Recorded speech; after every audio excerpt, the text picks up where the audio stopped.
episode of the FEP Talk Show with Oladoye, a channel where real life stories, true life experiences, impact and knowledge is shared on finance, entrepreneurship and purpose.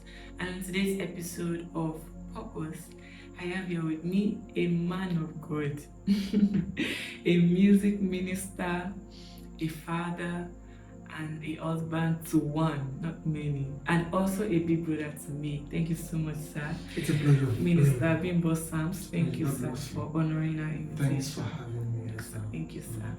All right, sir. So, what other things would you like Team FEP to know about you?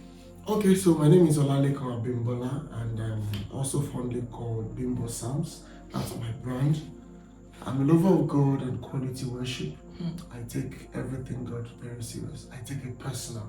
I'm one of those people that you say you're taking everything too spiritual. Yes, I agree to that. Because for me, everything is spiritual. I don't joke with anything. I joke with every other thing around me, but not with things of God. Thank you so much for the introduction. It takes everything spiritual. In fact, life is spiritual, so everything should be taken with spirituality. Before we go into what we have for today, sir, can you share your journey into the music ministry? Okay, so I would say, of course, like many others will also say, I've been singing from when I was very little. Wow. I've always been in the choir all my life, even before I met Christ. I've been singing in the choir. Christ, Cherubim and Seraphim, to Christ Apostolic Church, to MFM. Okay, I think it was only in MFM I didn't join the choir. But I've always been in the choir. And I even remember when I was to graduate from primary school, we had a concert then, and I was on to lead the entire school mass choir for our graduation. So my singing has been that far from me. Joining down to school, when I left secondary school, I wanted to be a medical doctor. I had written JAM 3 times, and upon the 3rd time, I was able to meet the cutoff for JAM, and I went ahead to OAU to write my post-UME, and I also met the cutoff. So my admission was set in that year. And interestingly, that was when God intercepted me and said, this was not going to be my path for you. No. This was going to be my path for you. It was very clear. I knew it was God. Because I sought counsel, and because people felt it must be crazy. How do you say you want to leave medicine and study music? But I was very sure what God would have me do. And I went to see the Provost School of Medicine in OAU then. And I shared my experience with him, and I told him my desire to switch to music. Of course, he advised that I should do 100 level first before me. That was too risky. I was not ready to joke with that instruction, so I left the admission. I wrote another JAM, I picked music, and of course I got admission on merit to Lagos State University to study music. And fast forward on the line, this is what I'm doing today. I began active music ministry as far back as 2006. Of course, I've been singing way before then. But I met Christ in 2005, December, and I began active music ministry in 2006, where I began to go to churches, minister to them in songs, and all that. So I think that's about 17 years now. Wow. 17 years in full-time ministry. Yes. Is the switching from medicine to music for me? It was a crazy one, but Kai. Wow. I'm known for crazy things like that. Oh my goodness. All right, so thank you so much for sharing your story with us. So moving on to what we have for today, you're going to be talking about faith. I know that your life on its own is faith. So to your ministry, to your marriage, and to you having a child right now, so can you share your story with us? Without faith, it is impossible to walk with God. Yeah. Without faith, it is impossible to please God. I like to say I am faith personified. My life is faith. Because how do you explain living medicine to God studying music? You must have some level of faith in God. So I've taken that kind of step. My marriage, of course, if I recount my experiences with relationships, this whole episode will not be enough for it. Just trust me. So, but I met my wife. The day I met her, God had told me that morning that I was going to meet my wife. And of course, I met her that evening and I knew this was my wife.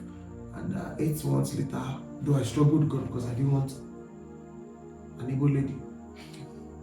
But 8 months after struggling with God, I had to come and tell her, thus says the Lord. Yes, that's what I told her. I told her, God had told me you're my wife and this and this. She went to tell her friends, like, how can you, who is this guy? How can you come and be saying this? Yeah, you did not go through the normal process. Yeah, I tell you. So we started, 2 months after then, she gave me a yes. And then we started the journey. I told her on that day, she gave me a yes that we're going to get married in 11 months. I was so sure. I was not ready for 3 years courtship, 4 years courtship, 2 years courtship. I told her the moment she said yes, I said, okay, count 11 months from now, we're getting married. And as God will have it and honor my faith, we got married in 10 months. Exactly 10 months.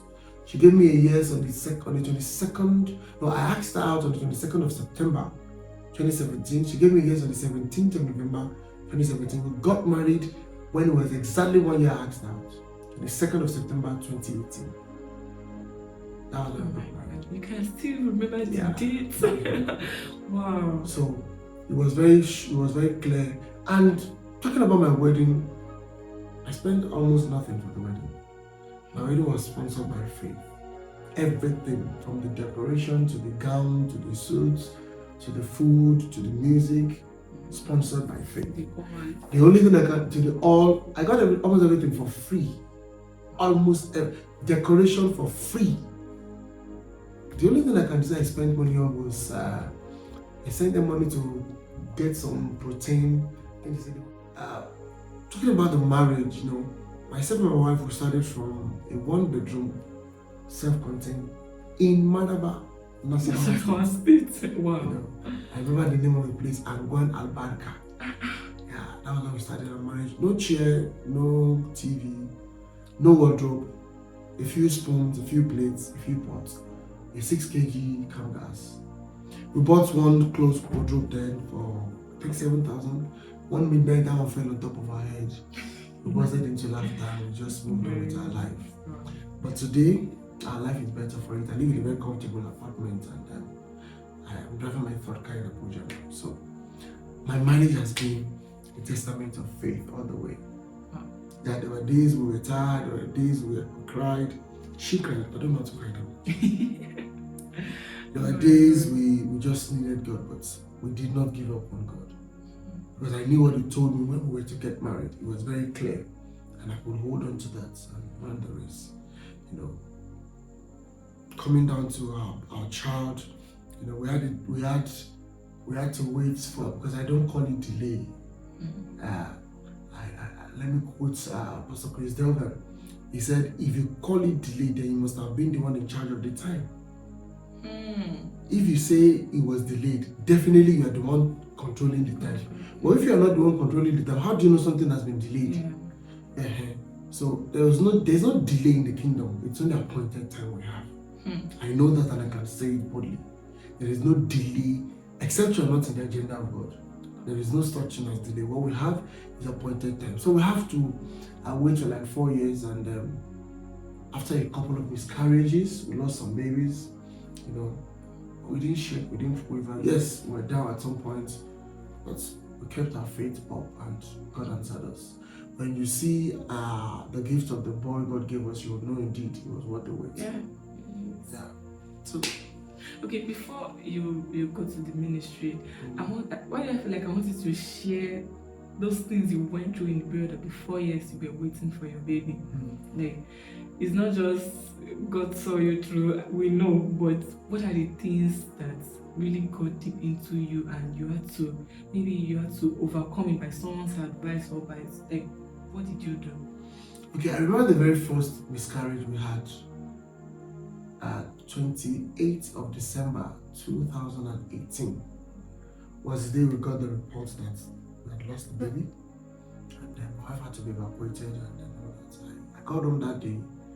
I think I invited a friend down, and I sat on the floor of my bedroom and I wept. I wept bitterly. I can't remember the last time I went before that day. I went so bitterly. I cried. I did cry. Because I asked God a question. And after then, the second one, the third one, I'd had God enough questions to now know that He knows what He's doing. Yeah, though after the third one was very tough for my wife. Very, very tough for her. She almost cursed God. Yeah, because she prayed, there was something she didn't do spiritually to make it. But still, when we got to the hospital and they told us the baby was no more, my wife was going crazy. It took my spiritual father to speak with her and encourage her and calm her before she could, in fact, he even had to invite us over to his place in Jos. We went to spend a week there. That was where we healed. Yeah, we had to go and heal there. And we got back. So we were not without covering in those trying times. It was trying. And in the course of those times, we came to realize that God had nothing, God had no problem giving us a child. Yeah. But He wanted to be sure of our heart, of the state of our heart, that with or without this child, would we still love Him? And until we arrived at that point, Pastor Chito always tells us that if you don't learn this lesson, the exam will come again. So until you learn the lesson, you have not passed the exam. So God helped us. We learned the lesson and we told God, with or without this child, we are ours and we are for you. And we got to a point that we're not even thinking about. When we had Joshua, we're not expecting it when He came and keep you up. So how did you overcome yeses? Yeah, for me, one of the things I did not allow was that I didn't allow yeses. You don't come to me and talk negative around me. Oh, I have zero tolerance for negativity. You don't come around me and talk pity around me. Oh no, I'll block you. You can't even. Negativity does not stay around me. So I didn't even give him for that. So there was no opportunity for anybody to call my wife and be telling her negative things, or not even my parents would dare do that. She knows me that this one is, she calls me first fruit. Is God or nothing. So I didn't allow that at all. There was no form of e.t.c. There was no, all those gossips or what is happening now. We've not, I've come to realize that this thing that they say in 9 months' time will come. It's society. Yeah. Nothing says you must have a child in 9 months' time. It's society.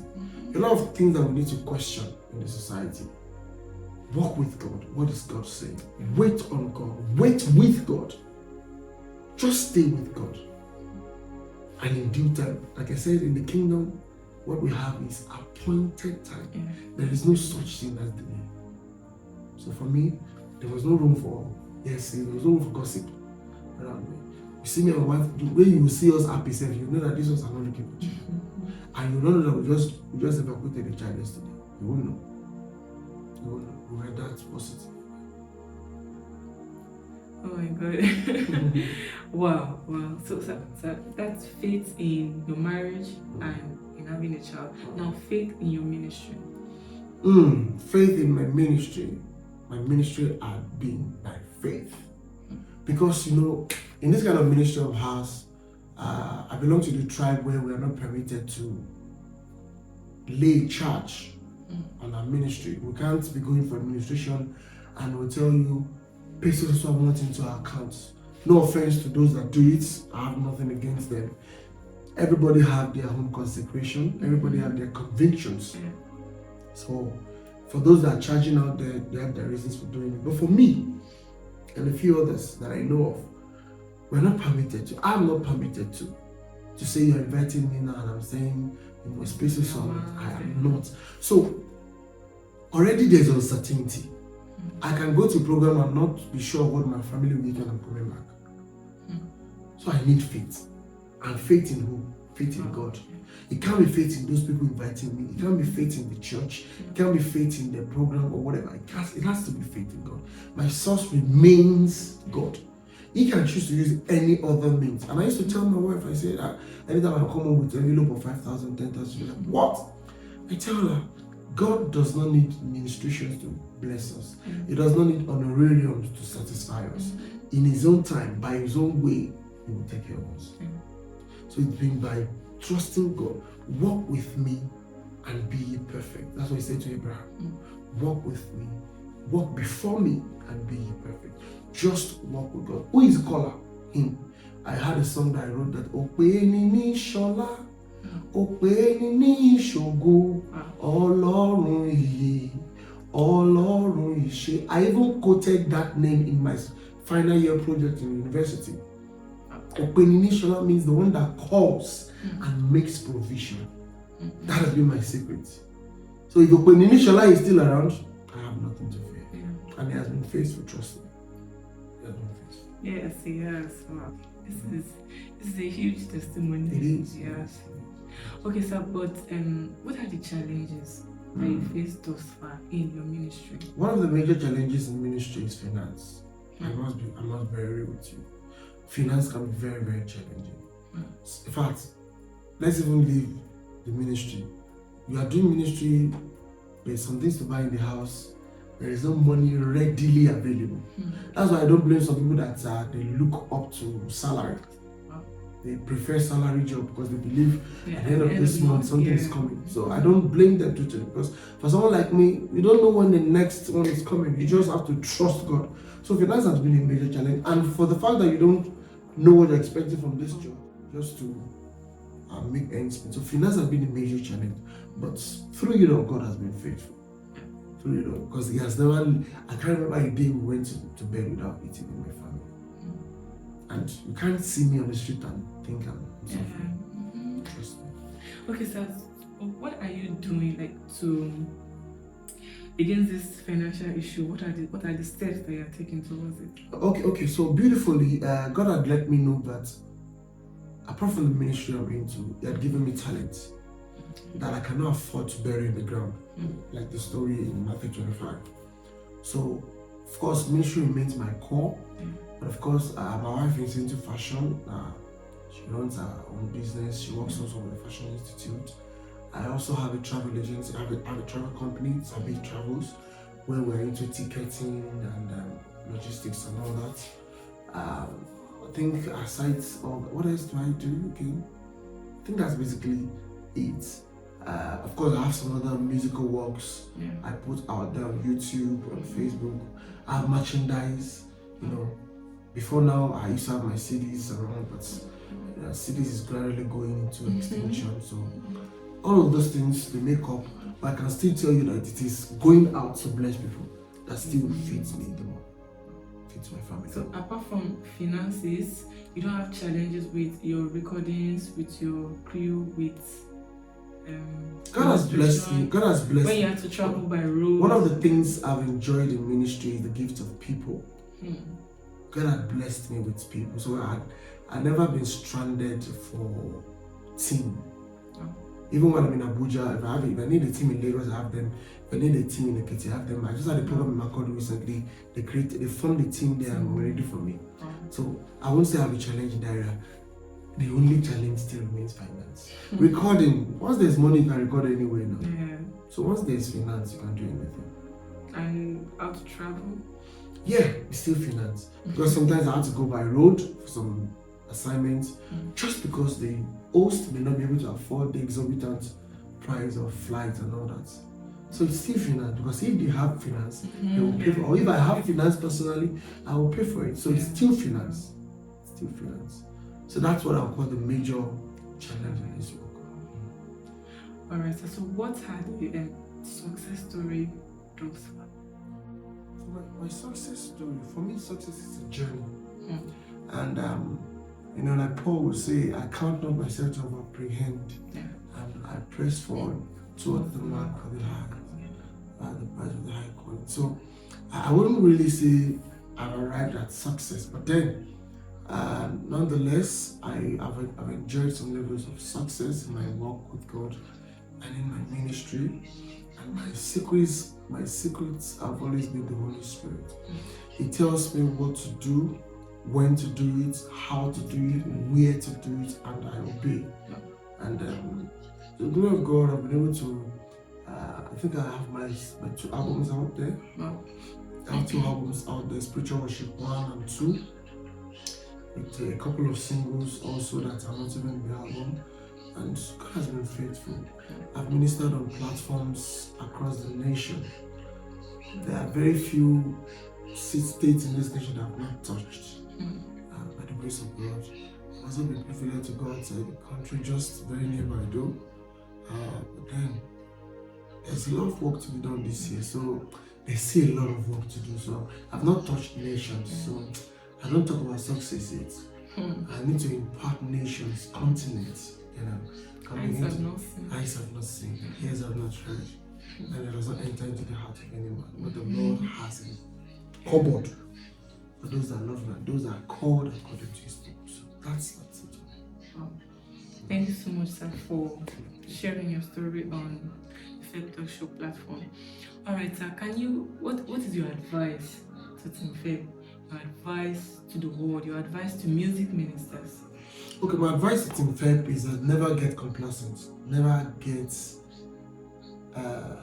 satisfied with the status quo. There's always more. Yeah.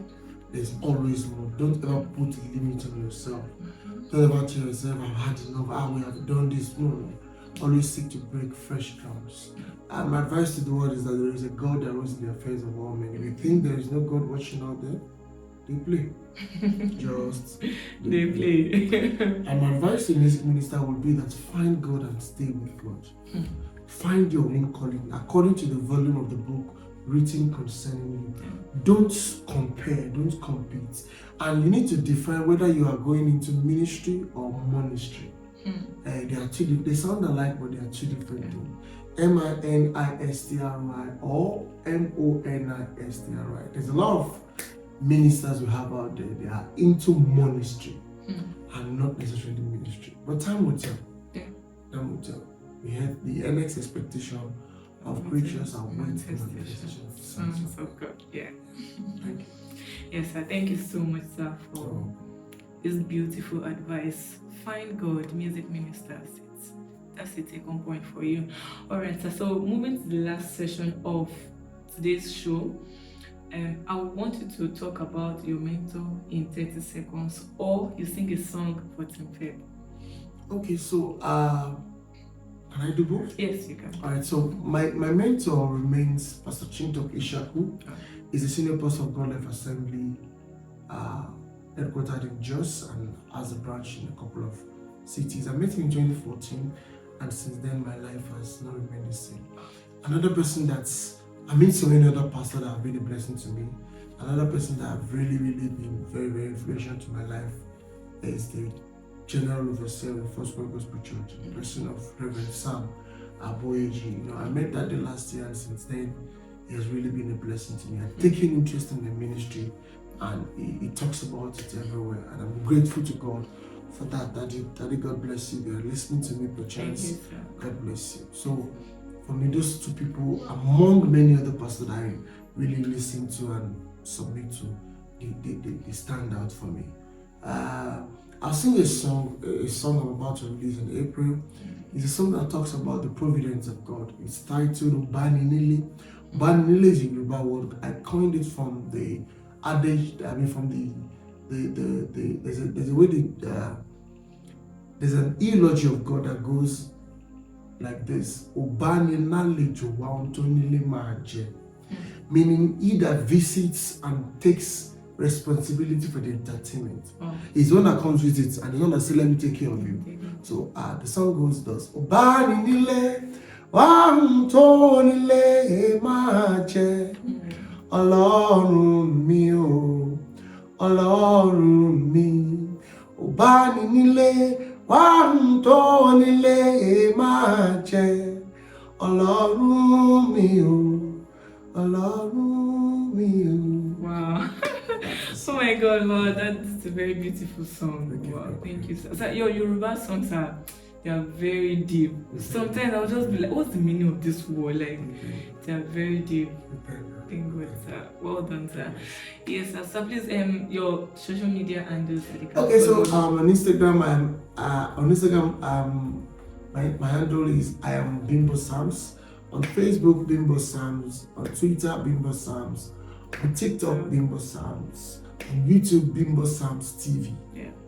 These are You my handles. subscribe to his channel, you'll be greatly blessed. Yeah. Yeah. You will be. Thank you so much once again You're for welcome, being man. on the You're FEP Talk welcome, Show. man. We love you. We celebrate Thank you you. Thank greatly. you very much. Alright guys, please follow us on all our pages on Facebook, on Instagram at the FEP Talk Show. You can also reach us on our Gmail, the FEP Talk Show at gmail.com. We are open for partnership, we are open for sponsorship.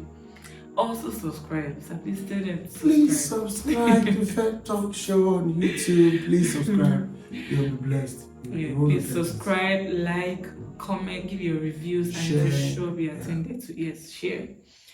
Till I come your way next week Monday, I remain Oladoyin. Bye.